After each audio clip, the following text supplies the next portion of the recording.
The green gold was not a tough material and only 1 inch thick. With Han Sen's strike, a 6-foot-tall 1-foot-wide opening suddenly appeared. Han Sen looked inside the opening warily with the diamond sword in his hand and was dumbstruck by what he saw. It was an underground metropolitan bathed in green light. The roof was decorated with millions of pieces of gleaming green gold, like an entire green galaxy. All sorts of black rock cells crisscrossed like a labyrinth. There was nothing artificial. They were more like some hornet nests, both random and regular at the same time. Han Sen knew that these cells constituted the so-called nest. In each cell there might be a creature. Once the creature noticed his presence, it would try to kill him without a second thought. Han Sen saw that there must be tens of thousands of cells of all sizes, some as small as his hand, while some as large as palaces. They were all interconnected in a strange and natural way. All the deities in this world, please give me your blessings. I wish there would not be too many creatures. Some primitive creatures would do, prayed Han Sen as he tiptoed.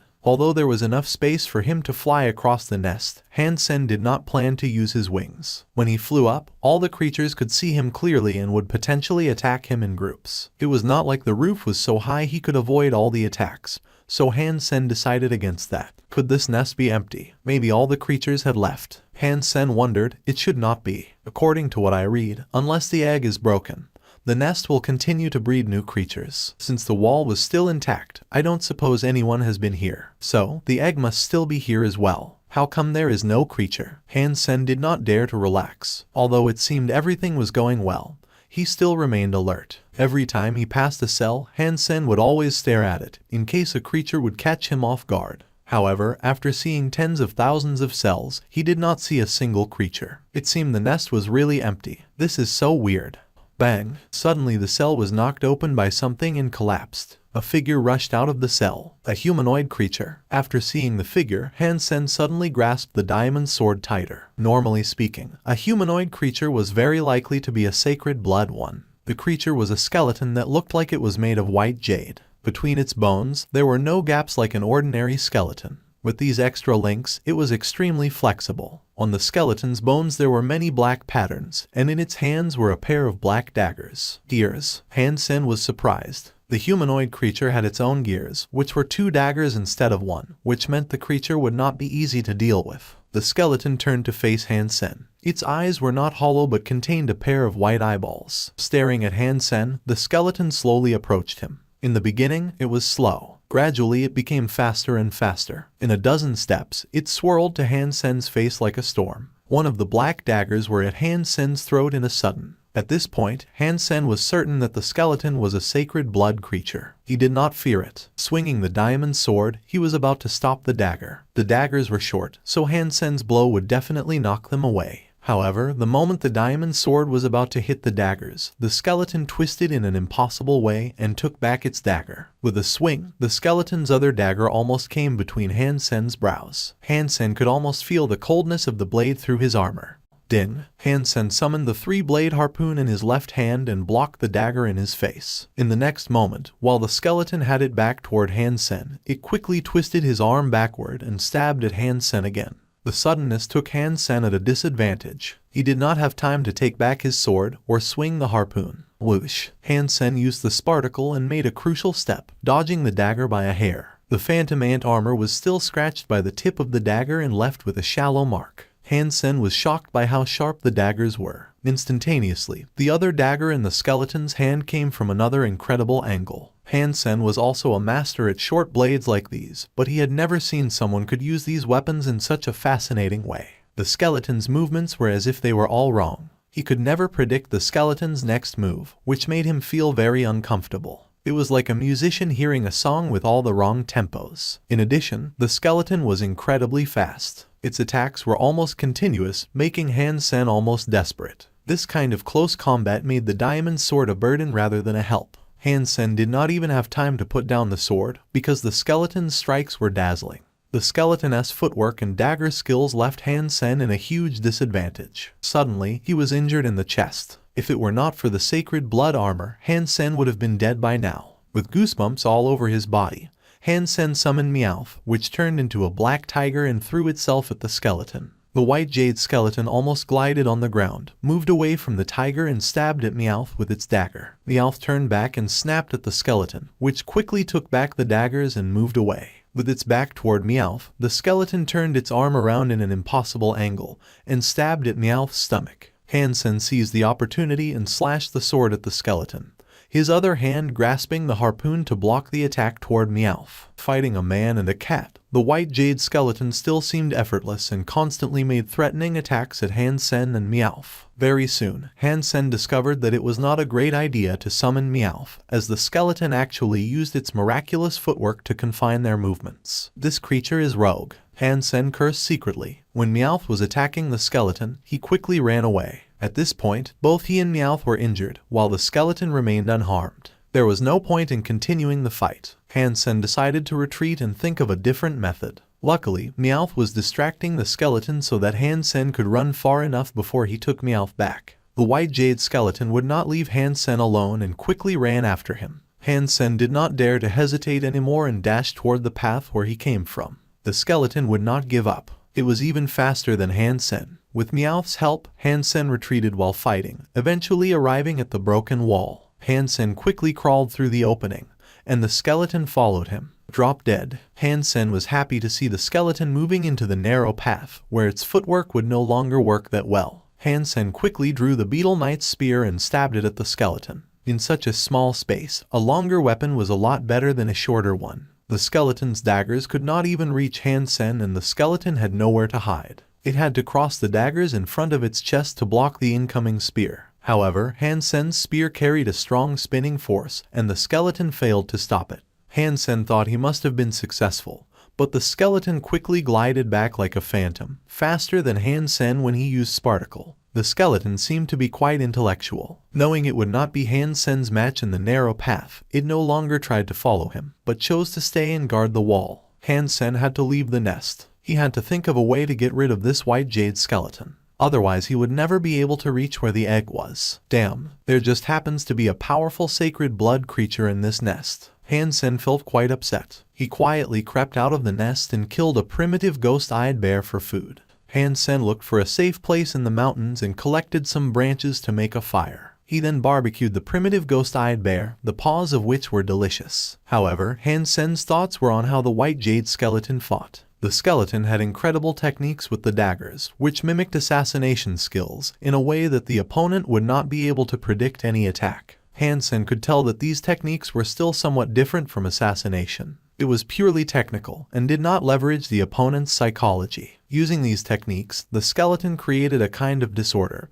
and made it impossible for someone to judge how it would react. In addition, the structure of the skeleton was also different from a normal person, allowing it to achieve all kinds of movements. If I want to kill it, I have to understand this tempo, otherwise I would never win. Hansen carefully thought back every detail of the combats with the skeleton, trying to find some patterns from its movements. Ruan was a bit worried that Hansen might know about the Life Lotus. Although few people had seen a nest, all the information was readily available on the Skynet. Not seeing Hansen all day, Ruan became a bit uneasy. She quickly consulted with Fu Shan and went to find Hansen along with him and some other guys. Hansen was not sure how strong Ruan's followers were, but he could tell that the Green Special Squad had strong members. Based on the criteria of a special squad, Hansen assumed that all of them might be as strong as Gambler. When Ruan and the rest came to find Hansen, he was sitting on the lee side of the hill, enjoying delicious ghost-eyed bear barbecue. On the fire there was more meat sizzling with grease. In fact, they had followed the fragrance to find him. It seemed that Hansen had gotten another ghost-eyed bear. Others could not tell the level of the ghost-eyed bear anymore, since it was already cut into pieces. Welcome, what brought you here? Hansen did not mean to stand up.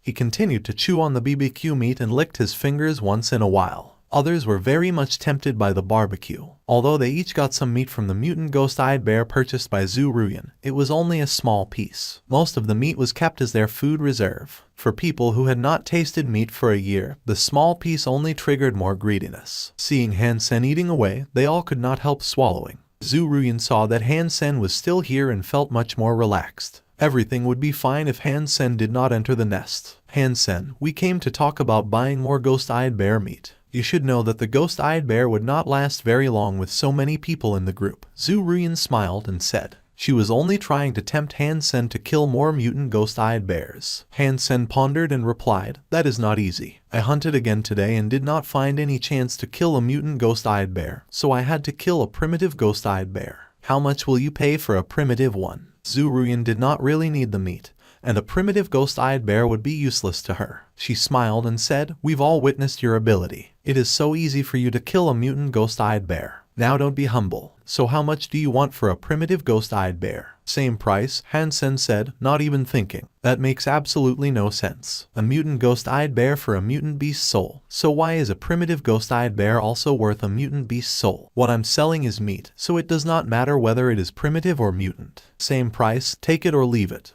I am trapped here anyways and have no use of your beast souls. As long as I can fill my own stomach, I would rather not to take any risks." None of them was willing to trade a mutant beast soul for a primitive ghost-eyed bear, so they all had to go back to the cave empty-handed. Han-sen did not mind that. Every day at lunchtime, he would go to the windward side of the cave and start a barbecue, trying to tempt the group. In the beginning, they could still hold it back and just eat pieces of the first ghost-eyed bear they bought. However, the taste of meat is addictive. After eating meat, they could hardly swallow the plants anymore. In addition, that first ghost-eyed bear did not last very long. Smelling the delicious barbecue every day, all of them wanted to kill Han-sen and take the meat for themselves. Han-sen was doing that every day both to keep them hooked and to reassure Ruan that he had no idea about the existence of the nest. In fact, Han-sen would enter the nest every evening to fight the White Jade Skeleton. However, the White Jade Skeleton was so powerful that Han-sen could not get rid of it anytime soon.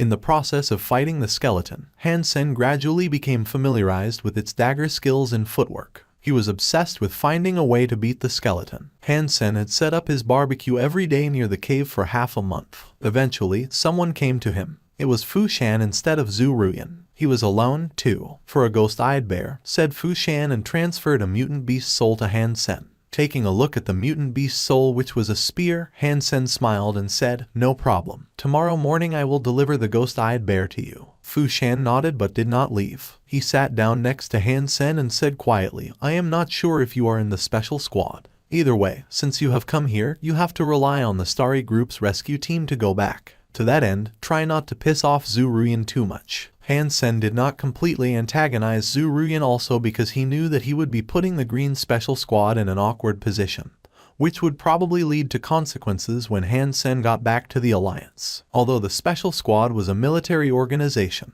their management team would not be able to save them from a random island in God's Sanctuary. The only possible rescue would be from the Starry group, since they were the only ones who knew where Ruan went. "If you trust me, I could make peace between you and Ruan. When the rescue comes here, I will make sure that you leave this place together with us," said Fu-shan sincerely. "I thank you for your kindness, but I am not going to bow my head to the woman. The worst case scenario, I will die here of old age, and even that is better than begging Ruan." Han-sen did not even need the Starry group's ship to go back. Fu-shan gazed at Han-sen and got up. "Think about it. If you need anything, come to find me." Han-sen watched Fu-shan leave and continued to think about the skeleton's footwork and dagger skills. Han-sen believed that Fu-shan meant well, but Han-sen would not consider his proposal. Han-sen hated Ruan and Starry group. There was no way he would make peace with them. "If I don't blackmail her enough, how could I thank Son of Heaven for what he had done to me?" Han-sen thought with a sinister smile. In these 3 months, Han-sen had learned more and more about the weird footwork and dagger skills of the skeleton and saw the light. If it were not for the fact that Han-sen was interested in learning more about the skeleton's tricks,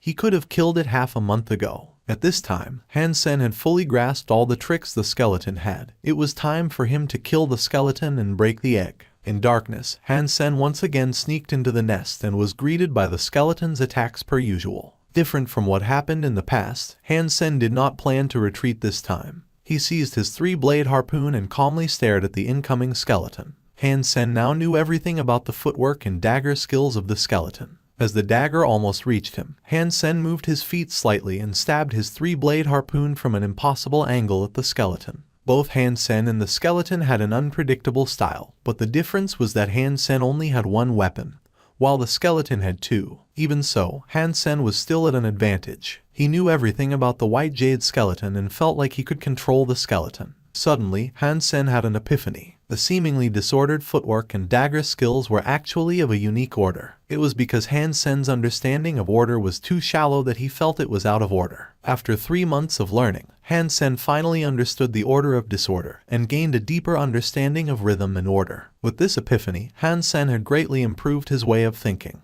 His opponent's footwork and dagger skills suddenly became boring in his eyes. Without any hesitation, Han Sen made a fierce step. The moment he brushed against the skeleton's skull flew up into the air. Its pair of daggers failed to hurt Han Sen, and its weird footwork did not bring it away from the 3-blade harpoon. Sacred blood creature Skeleton King killed. No beast soul gained. Meat inedible. Han Sen was not disappointed that he gained neither beast soul nor meat, for what he had learned in the 3 months was much more valuable than a sacred blood beast soul, or meat. In addition, the Sacred Blood Skeleton King had a pair of gears. Different from the golden axe and iron hammer, the pair of bone daggers could be sold at an incredible price. They were on the same level as the diamond sword, not to mention they came in a pair. After appreciating his new weapons for a while, Han Sen put them away and kept going. In the entire nest, he did not run into another creature. After reaching the end of the nest, Han Sen saw a translucent ellipsoid set in the black stone wall. Inside the ellipsoid, there seemed to be a flickering light. The ellipsoid was taller than himself and looked exactly the same as eggs portrayed on the Skynet.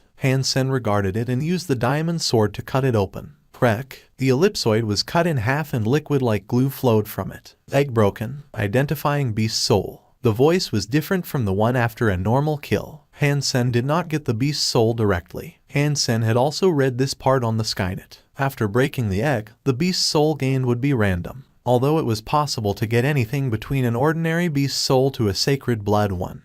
Based on other people's experience, most people got sacred blood beast souls, except for a few poor devils. God bless. Don't make me one of the poor devils. Tell me this is a sacred blood beast soul. After praying, Han Sen paused as he suddenly thought of one thing. If the beast soul gained from breaking an egg was random, would it also be possible for him to gain a super beast soul from it? In the past, Han Sen did not know the existence of super creatures, but now since he had discovered a super creature, there must be a corresponding super beast soul. Since it was random, Han Sen might as well get a super beast soul. God, forget about my prayer just now. Let's do it all over again. Give me a super beast soul. This might be the very first super beast soul gained in human history. You have to help me, and other deities as well. I will be so pious to all of you if you grant me a super beast soul. Han Sen quickly took back his own request and prayed some more. The liquid from the broken egg started to glow and gradually condensed into something like a holographic image. Han Sen watched the beast soul formulating in front of him without a blink and kept praying, Super Beast Soul. It has to be a Super Beast Soul. Boom. The moment the beast soul was officially formed, it turned into a shadow and entered Han Sen's mind. At the same time, he heard the familiar voice.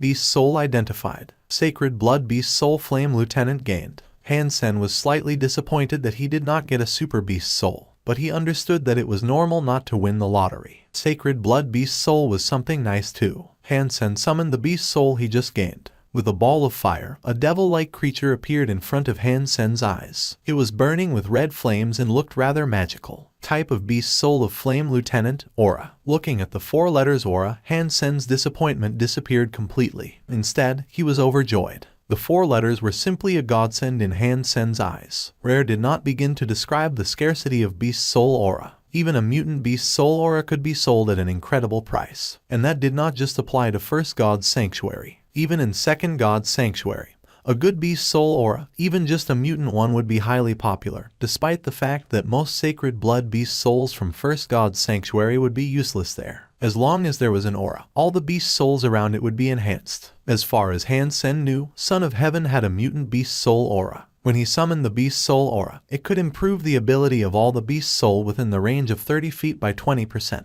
Beast soul weapons would become sharper, armor and shields would become tougher, and even shapeshifting beast souls would bring the users more power. For a team, a beast soul aura was definitely a core strength. When a team went hunting, if they had a beast soul aura, their efficiency would be multiplied. Since a beast soul aura could empower all the beast souls within a certain range, if there were several beast soul auras in the same team, then the enhancement would be enormous. Unfortunately, aura beast souls were so rare that in the entire steel armor shelter, only Son of Heaven had a mutant beast soul aura. Even Huangfu Pinking, who had a company dealing beast souls, did not have beast soul auras for sale. Since there was nothing left in the nest, Han-sen could now kill the mutant ghost-eyed bears and sell them to Zhu Ruyan. In the mountains that formed the Life Lotus, there was no real path to walk on. They had to climb the rocks to get through many places. At many places where there were paths, it was also incredibly scary to go through. The paths were less than a foot wide, and with a slip, one would fall and die. For humans could not do the same as ghost-eyed bear. In addition, on the ocean, the group had lost their climbing equipment and one of the team members who had sacred blood wings, which made their situation extra hard.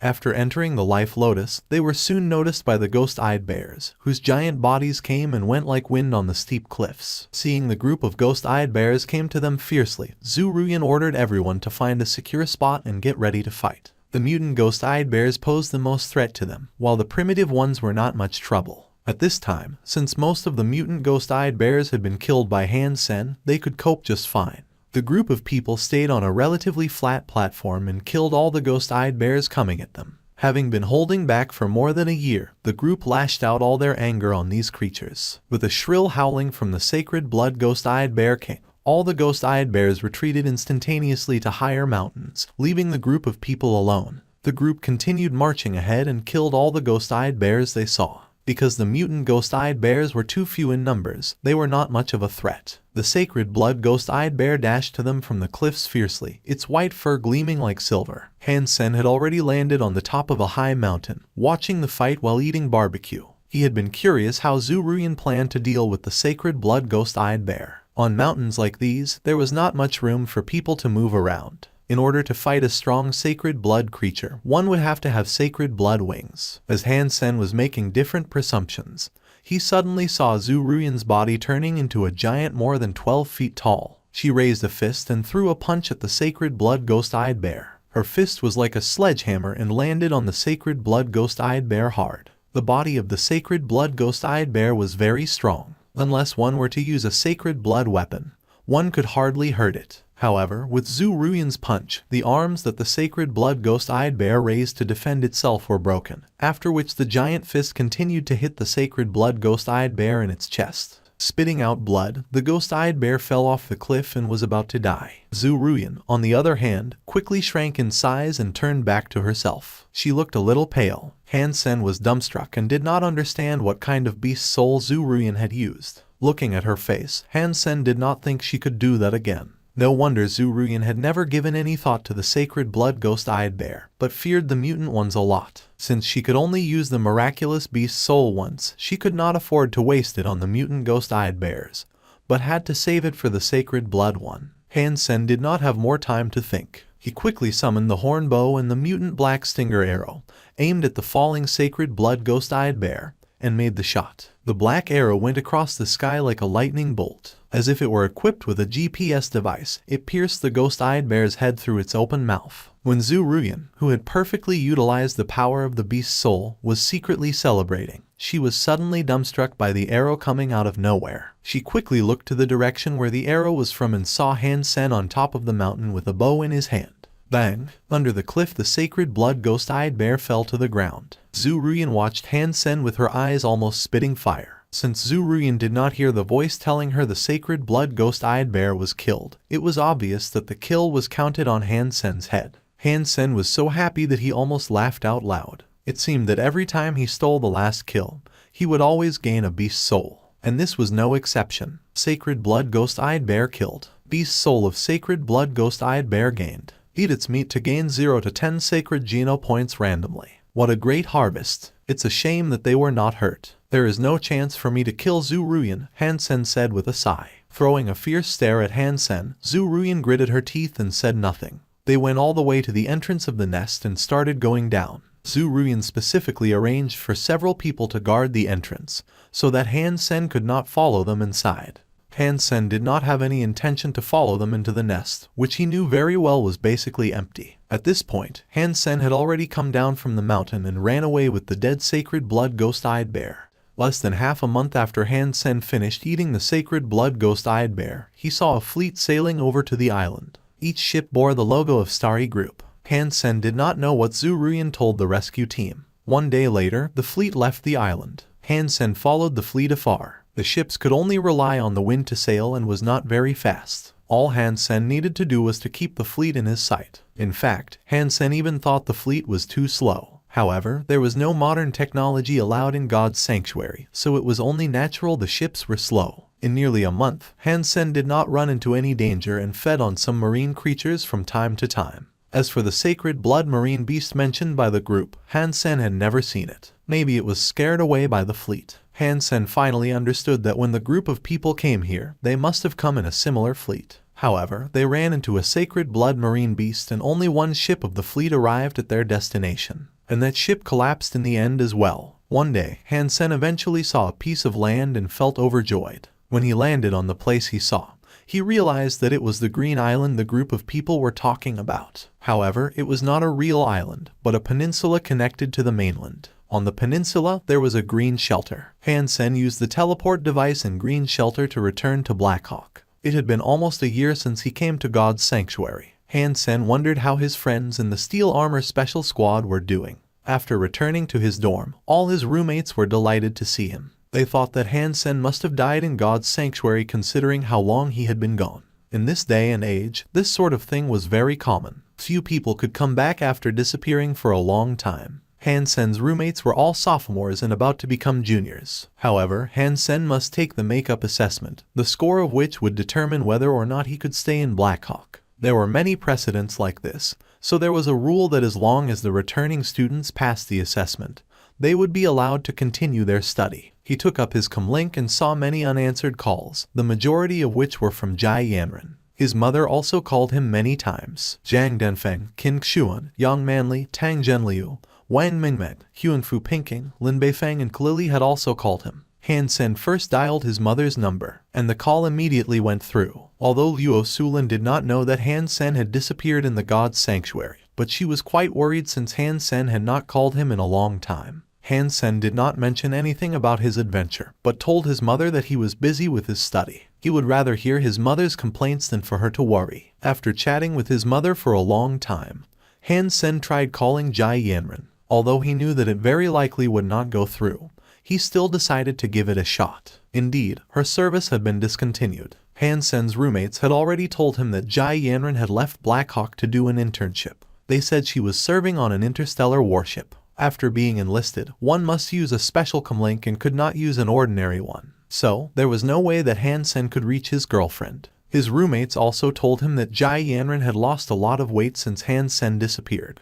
She also became extremely silent. Except for studying like there was no tomorrow, she rarely went to any Hand of God Society activities. Several months ago, she left Blackhawk for an internship on the warship. Hansen felt guilty, but there was nothing he could do. He dialed back to call everyone who had called him and told them he was safe. Lily went to the warship together with Jai Yanran, so Hansen could not contact her either. Qin Xuan's number was still in service, but no one answered. Hansen assumed she must be in Second God's Sanctuary. That will be all for now. I hope you find this story interesting. Leave a like, subscribe and enable notifications so you won't miss the next part of this story. Have a wonderful day. Goodbye.